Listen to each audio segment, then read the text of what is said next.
जाए।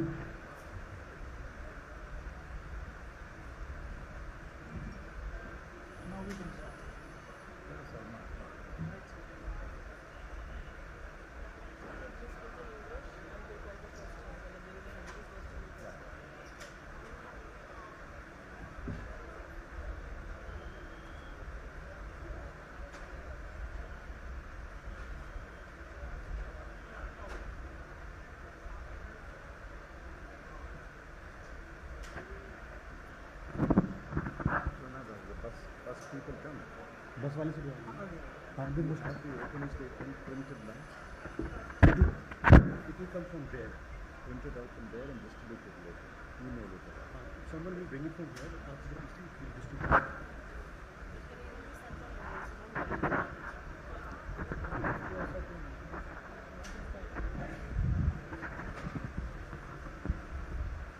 कल देर रात दिल्ली में मुंडका में भीषण आग लगने से 27 लोगों की मृत्यु हो गई। हम कांग्रेस पार्टी की तरफ से उन्हें श्रद्धांजलि अर्पित करते हैं और शोक संतप्त परिवारों को अपनी संवेदना व्यक्त करते हैं।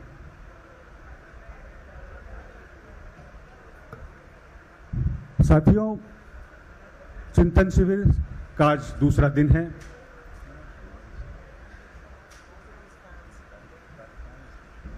कल कांग्रेस अध्यक्षा के भाषण के बाद सभी 6 समितियों की बैठक, विचार विमर्श, चिंतन शुरू हो गई। आज हमने आपके समक्ष आमंत्रित किया है आर्थिक समिति के कन्वीनर और सदस्यों को। मैं स्वागत करता हूं देश के पूर्व वित्त मंत्री आदरणीय पी. चिदम्बरम जी का, भारतीय राष्ट्रीय कांग्रेस की राष्ट्रीय प्रवक्ता श्रीमती सुप्रिया श्रीनेट जी का, प्रोफेसर गौरव वल्लभ जी का एवं श्री सलमान सूद जी का। सबसे पहले आदरणीय चिदम्बरम जी अपना सुओ मोटो स्टेटमेंट देंगे और उसके बाद फिर आपके सवाल लेंगे। मैं आग्रह करता हूं श्री चिदम्बरम जी से कि वो आपको ब्रीफ करें।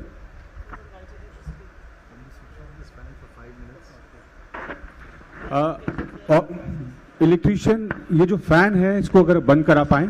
Just for 5 minutes. Switch it of.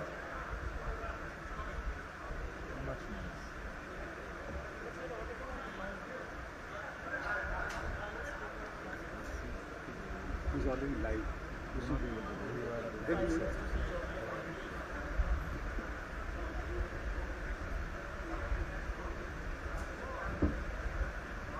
Good morning to all of you. Namaskar. Yesterday there was a major fire in Delhi.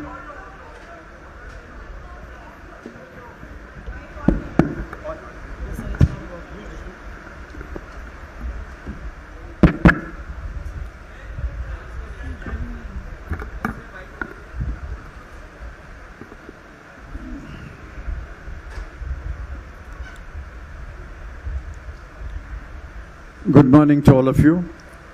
Namaskar. Yesterday there was a major fire in Delhi.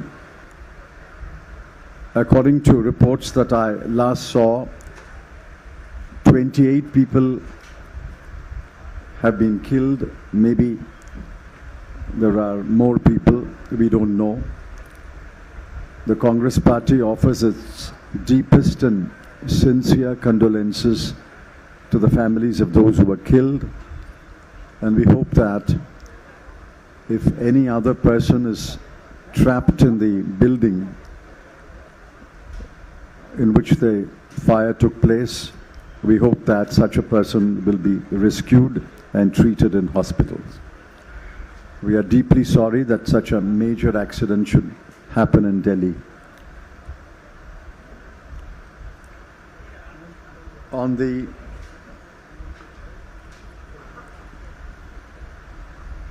press conference today, I have, as usual, an opening statement. A copy of the opening statement will be sent to you by email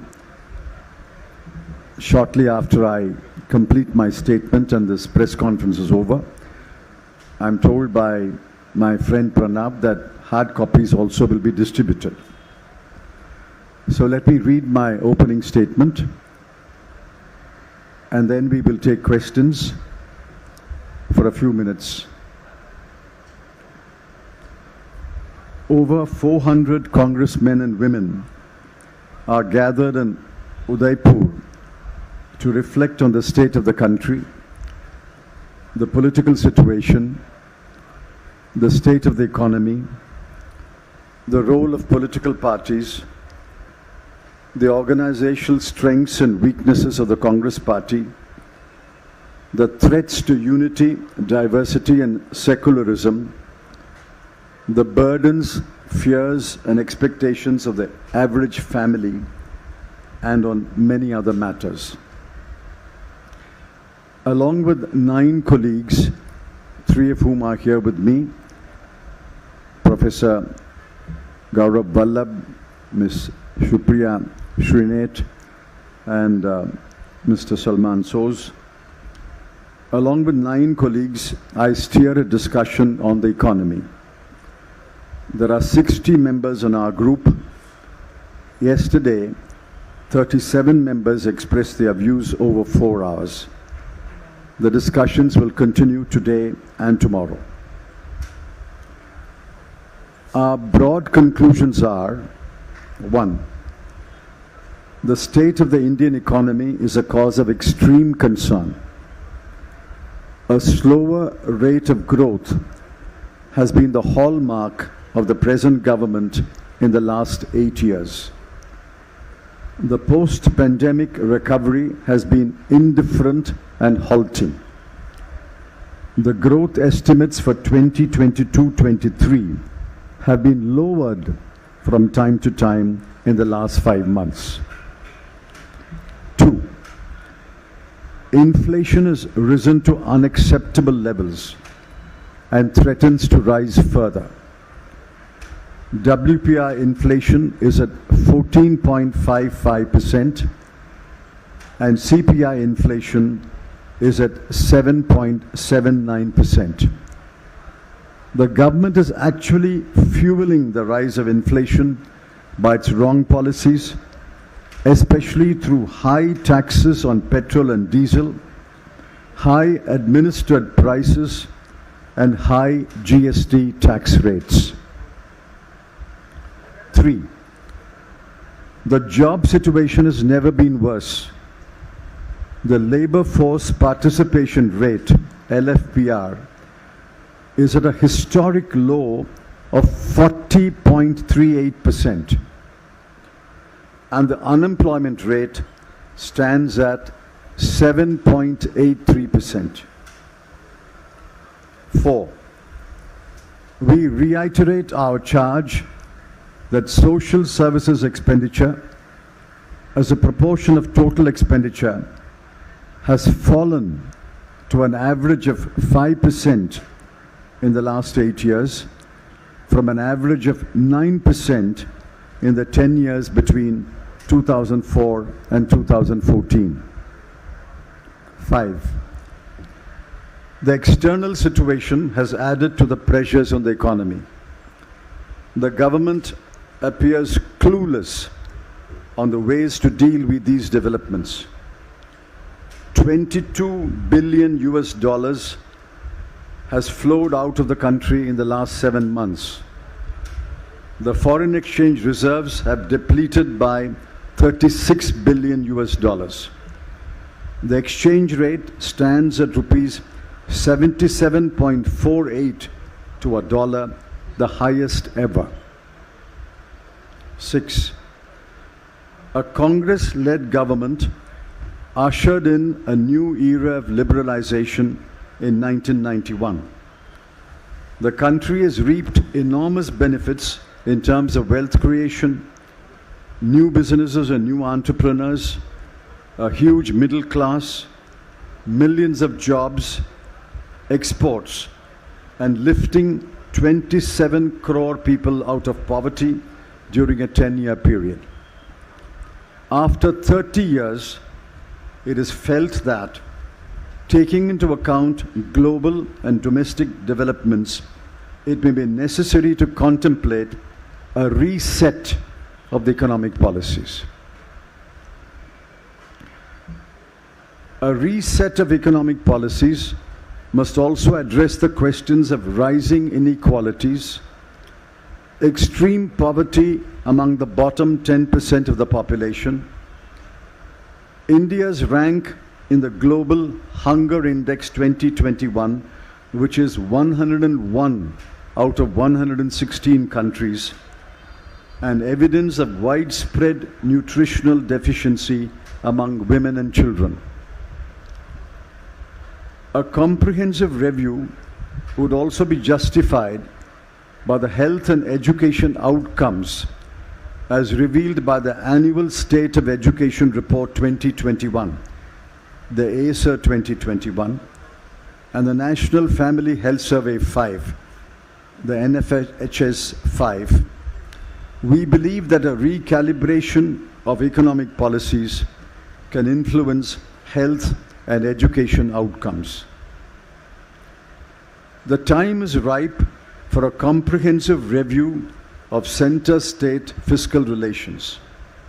The consequences of the poorly drafted and unfairly implemented GST laws brought in by the Modi government in 2017 are there for everyone to see.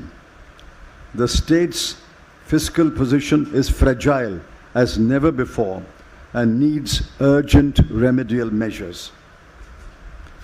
We believe that we must prepare the Indian economy and the Indian workforce to adapt to the ways in which industry, business and trade will be conducted in the 21st century with a greater use of automation, robotics, machine learning and artificial intelligence.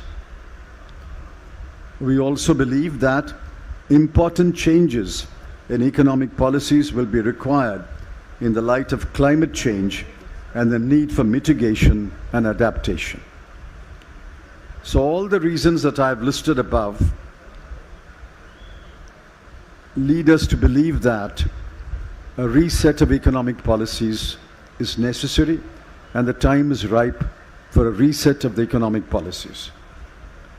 I am confident that our deliberations over 3 days and the decisions that will be taken by the Congress Working Committee in the days and weeks ahead will make a significant contribution to the nationwide debate on the economic policies that will best serve the interests of the country and its people.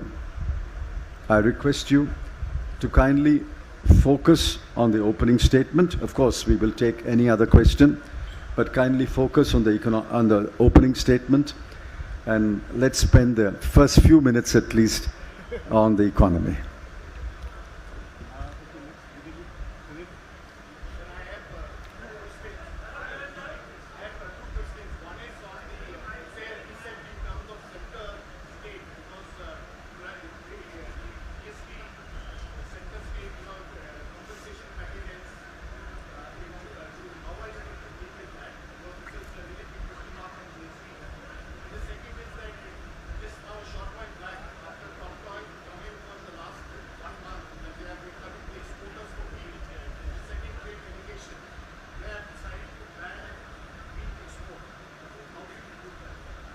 They have decided to ban wheat exports.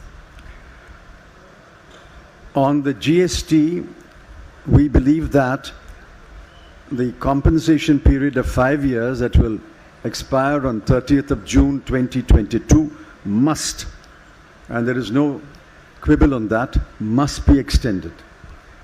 It must be extended by at least another 3 years. We would strongly disapprove if any attempt is made by the central government or the Union Finance Minister to railroad the GST Council and prevent it from recommending an extension of the GST compensation period by another 3 years. We will strongly oppose that, and we will insist that it be extended. On the wheat export, I presume that it is because the central government has failed to procure enough wheat. It's not that wheat production has come down. It's more or less the same. In fact, it may be marginally more. Yesterday, I was told by the Chhattisgarh minister that they have been able to procure 97 lakh tons of paddy. So if procurement had taken place, there would not be any need to ban the export of wheat. But let me add, banning export of wheat is an anti-farmer measure. It deprives the farmer of reaping the benefit of higher export prices. It is an anti-farmer measure. And I'm not surprised. This government has never been very friendly to the farmer.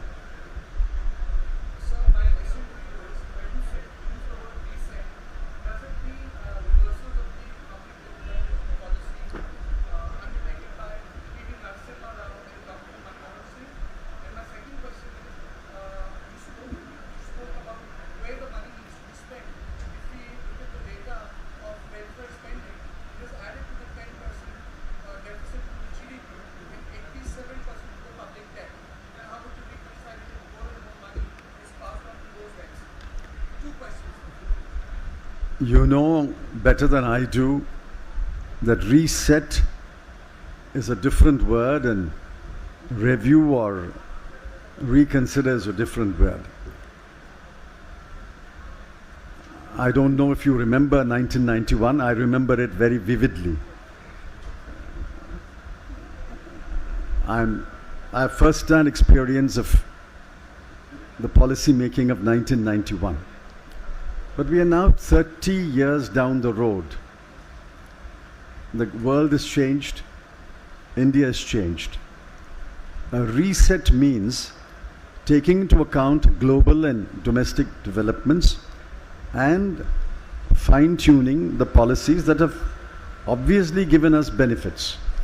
But clearly a time for reset has come. On your second question, it's highly technical. I'm not sure how many in your audience would be interested in that. There is a fiscal deficit. But that fiscal deficit includes what you spend on social services. You can't say social services expenditure adds to the fiscal deficit, which adds to the public debt. And that would be a complete perversion of priorities. A fiscal deficit is made up of all expenditure minus all revenues. One expenditure is social services.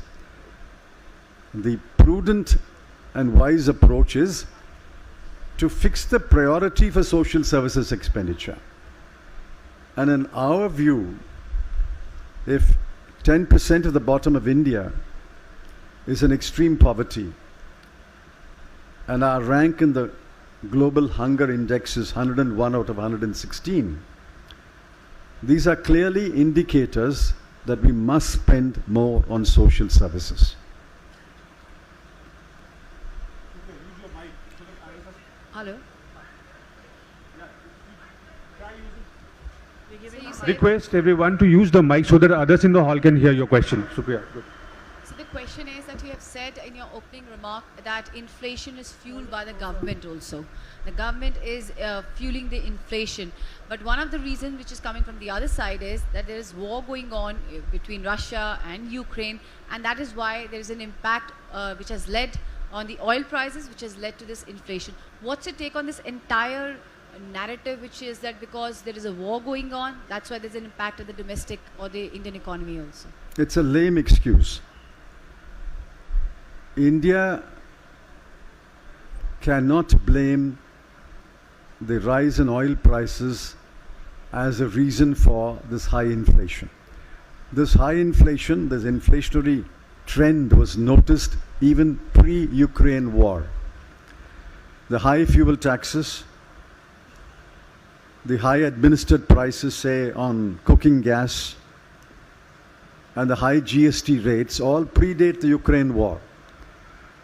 Next, they will say, Mr. Putin asked us to impose these taxes. That's rubbish. The Ukraine war has added to our problems. but you should have taken preemptive action. It's now widely believed that the RBI was behind the curve. And why was the RBI behind the curve? I suspect RBI was behind the curve because the government nudged it to go slow. So I don't think simple lame excuses like Ukraine war can explain why there is such high WPI inflation and CPI inflation. If you can pass the mic to Saubhadra, Supriya here on your left hand side, quickly.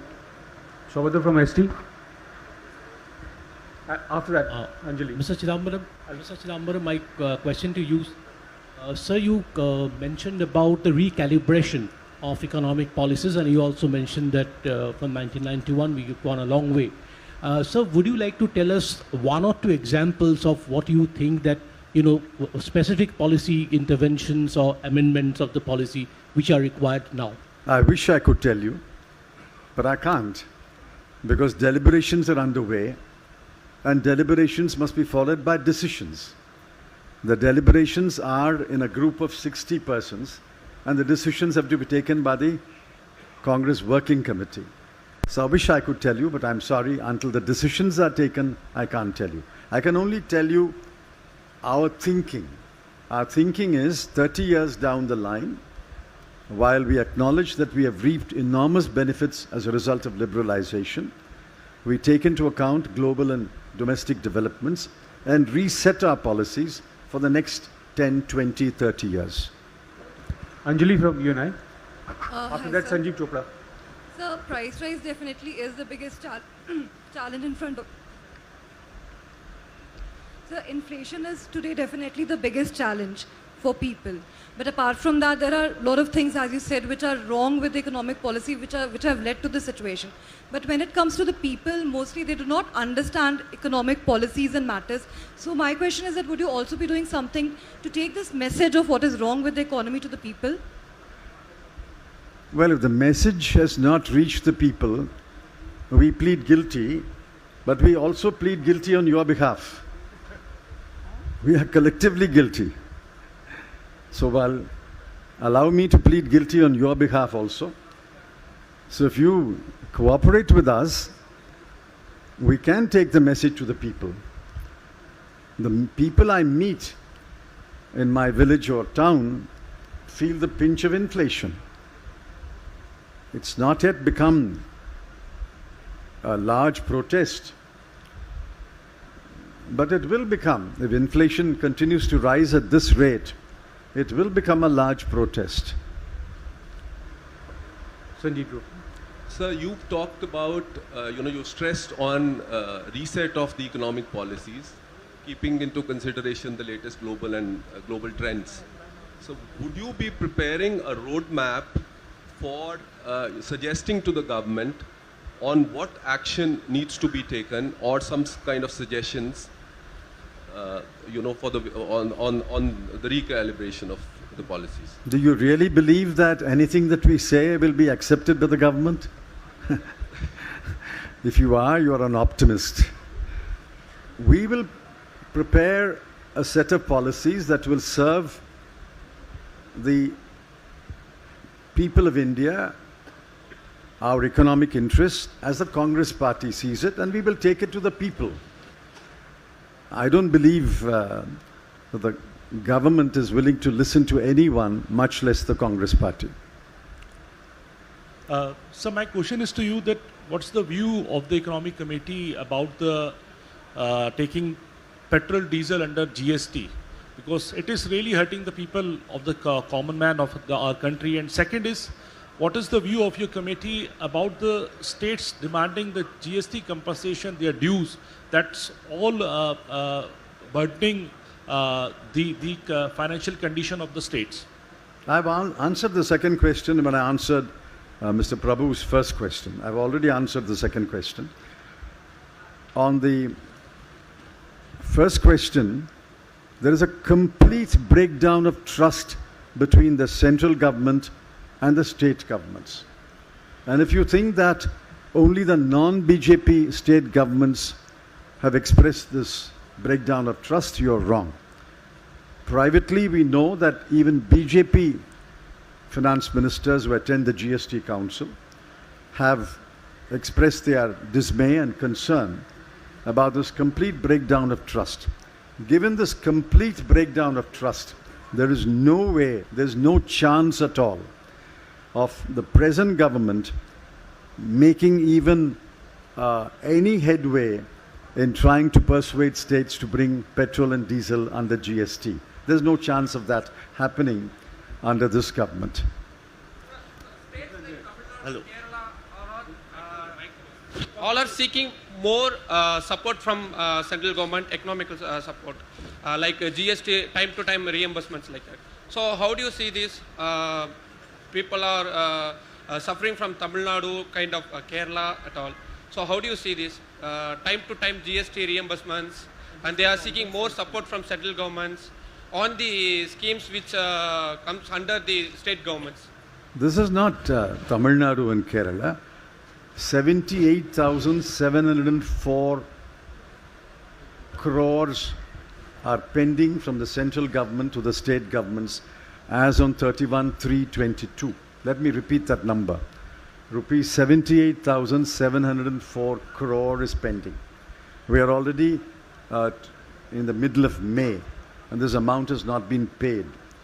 And the compensation period will come to an end on 30th of June 2022. I believe it's the unanimous demand of all the state governments that the compensation period must be extended and arrears of GST must be paid forthwith. Sir, because you're talking about the reset, within the economic committee, whether there's a possibility of a resolution saying that the next Congress's economic line will be taking a step back from the liberalization policies that it's initiated. You're completely wrong. I'm sorry to interrupt you. Yeah. We are not stepping back on liberalization. Yeah. We are stepping forward post-liberalization. So please don't make a mistake in your report. We are not stepping back from liberalization. We are stepping forward post-liberalization, taking into account global and domestic developments. Yeah, and also, sir, how do you plan to politically counter BJP's policies? The BJP Arvind Subramaniam, he was talking about providing tangibles like free houses or ration scheme where people are lifted out of extreme poverty rather than being concerned about rising inequalities. So how do you politically counter the BJP with an economic kind of a framework? Rising inequalities and extreme poverty are not contradictory. Extreme poverty is one of the effects of rising inequalities. Anyway, I don't want to elaborate on that. Remember, there was an India Shining campaign in 2003, 2004. We were able to take our message to the people and roundly, soundly defeat the India Shining campaign. What the Modi government is doing is another repeat of an India Shining campaign. And we are confident that when the Congress Working Committee deliberates after the Shivir and takes the appropriate decisions, we will be able to put forward an economic program that will appeal to the people and will defeat the hype and the hyperbole and the exaggeration of the Modi government. Sir, as you stated eloquently about the dire state of economy. Just keep the mic closer to you. Dire state of economy. Do you fear that Sri Lanka-like situation emerge in India also? Now, I don't wish it, nor do I fear it. We still have a democratic process, although attempts are made by the Modi government to suppress voices in parliament and outside. We still have a democratic process, and I don't wish a Sri Lanka kind of crisis here. I don't fear a Sri Lanka kind of crisis here. But the democratic opposition must be allowed to speak and protest. Sir, one more thing. Sir, we'll take another question, sir. We'll come back to you. Sir, sir this is Somnath Roy from Sambad प्रतिदिन sir sir एक तरफ तो ऐसा महंगाई बेरोजगारी ऐसे बहुत सारे मुद्दे हैं, लेकिन उसके बावजूद ये जो एक के बाद एक स्टेट्स का जो रिजल्ट आ रहा है, क्या आपको क्या लगता है कि आपके तरफ से क्या जनता के तरफ कोई मैसेज नहीं जा पा रहा है या जनता समझ नहीं पा रहा है, इसको ठीक करने का उपाय क्या है? But this is a very general question. I've said that the people feel the pinch of inflation, of loss of jobs, of non-creation of jobs. People feel the pinch. You talk to families, the families feel the pinch. When I was in Goa and I did some house-to-house campaigning, every other house, and I'm not exaggerating, in every other house, the plea was, I have a son, I have a daughter, I have a nephew who's educated, does not have a job, can you help us find a job? So they feel the pinch in their daily lives. Therefore, I think we are right in our assessment of the mood of the people, and therefore we are pleading for measures to alleviate their burdens and misery. Premanshu, Shil Manoj, and then Janendra and Vikrant. Sir, yesterday Congress President talked about this permanent state of polarization. So how will you ensure these economic issues get its focus in this situation? And secondly, sir, yesterday in your group, Rahul Gandhi participated. Can you share his views? No, Mr. Rahul Gandhi was present. He didn't participate in our discussions.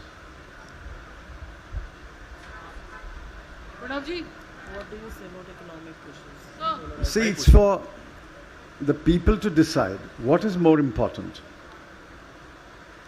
In my view, the fact that over 50% of women are anemic, a large proportion of children are anemic, stunted and wasted, that should hit us rather than should somebody eat halal meat or jatka meat. Somebody is complaining about the decibel level of loudspeakers. These issues can be addressed in normal administrative course. But the fundamental issue is extreme poverty among 10% of the people, in my assessment, hunger, nutritional deficiency, poor learning outcomes, and poor health outcomes. I urge you to read the ASA report 2021 and the NFHS 5 report. It hits you. If you are a sensitive Indian citizen, it hits you. What kind of learning outcomes and what kind of health outcomes we have in the 75th year of independence. These are the material issues. And I'm going to spend every ounce of energy speaking on these issues. Janendra from ABP, after that Aditi Fadnis. Chidambaram साहब, मेरे दो सवाल हैं. पहला तो ये कि 8 साल पहले मई 2014 में डॉलर के मुकाबले रुपया जो है वो 60 रुपया एक डॉलर 60 रुपये से नीचे था. अभी 77 रुपये के करीब पहुंच गया है. हमने प्रधानमंत्री मोदी को देखा था यूपीए सरकार पर निशाना साधते हुए, आपकी सरकार पर निशाना साधते हुए. तो जो मौजूदा हाल है, ये किस तरह रुपया कमज़ोर हो रहा है, तो आम लोगों को क्या दिक्कत हो रही है, इसको कैसे आप कन्वे करेंगे, ये सवाल है. किस तरह से लोगों की जेब ढीली हो रही है. दूसरी बात यह है कि चिंतन शिविर See, I remember candidate Modi said that if we are elected to power, we'll bring the rupee-dollar rate to 40 rupees. And the late Miss Sushma Swaraj also said that in several meetings. It was, of course, a completely wrong statement. I mean, it betrayed a complete lack of understanding of how the exchange rate moves. So while we understand that the exchange rate will move according to the market, what is happening now is because of your inability to take the necessary measures. It is inflation and the threat of higher interest rates which is causing an outflow of US dollars, apart from other reasons. The two main reasons are high inflation and the threat of higher interest rates. Now, these are matters which were under the control of the RBI and the government has failed. I charge the government with complete failure. So unless they understand the causes of the sharp decline in the rupee dollar value, I don't expect them to take remedial measures either. But we will continue to speak, we will continue to write, pointing out their failures.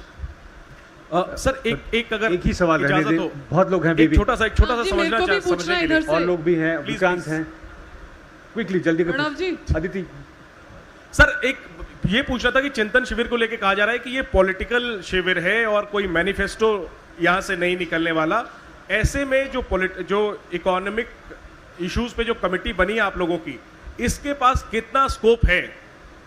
क्योंकि ये कहा जा रहा है कि ये political शिविर है और कोई मैनिफेस्टो यहाँ से जारी नहीं होने वाला, तो आप लोगों के पास कितना स्कोप है? आप क्या कल हम लोगों के सामने लाने वाले हैं, इस पे अगर आप थोड़ा अगर प्रकाश डाल सकें। ठीक है अभी We are not writing a manifesto today. This is a Nav Sankalp Shivir, which means a new resolution. We have to make new resolutions on our political positions, our economic positions, our social positions. We have to make new formulations.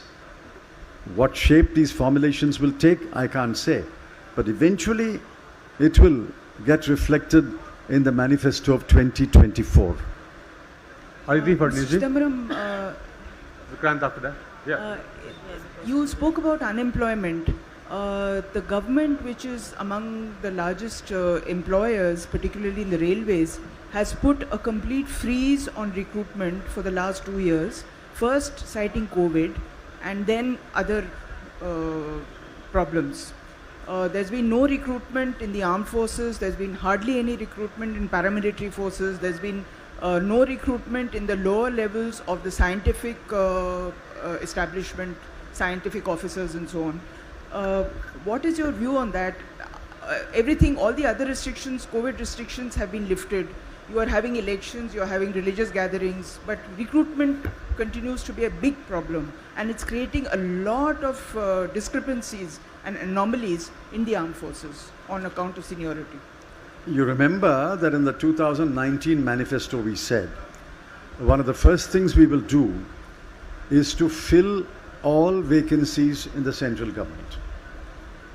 That's what we promised in the 2019 manifesto. So did the BJP. But since 2019, now we are in 2022, the number of vacancies has actually increased. In railway and paramilitary, the number of vacancies has increased. Firstly, this is anti-youth.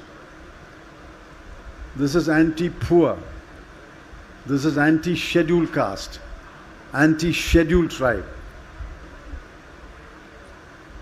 This is even anti the economically weaker sections, for which there is some reservation somewhere.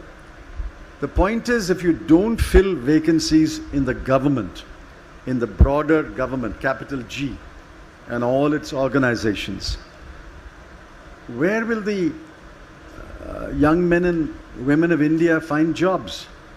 Yes, the private sector will throw up some jobs, but the government, as the biggest employer in this country, simply has downed its shutters. It is not willing to appoint anyone.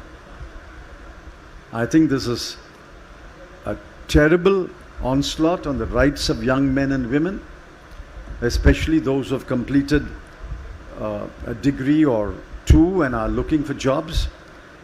I think this is anti-poor, anti-youth, anti-scheduled caste, anti-scheduled tribe. But then, in our view, this government is anti-people.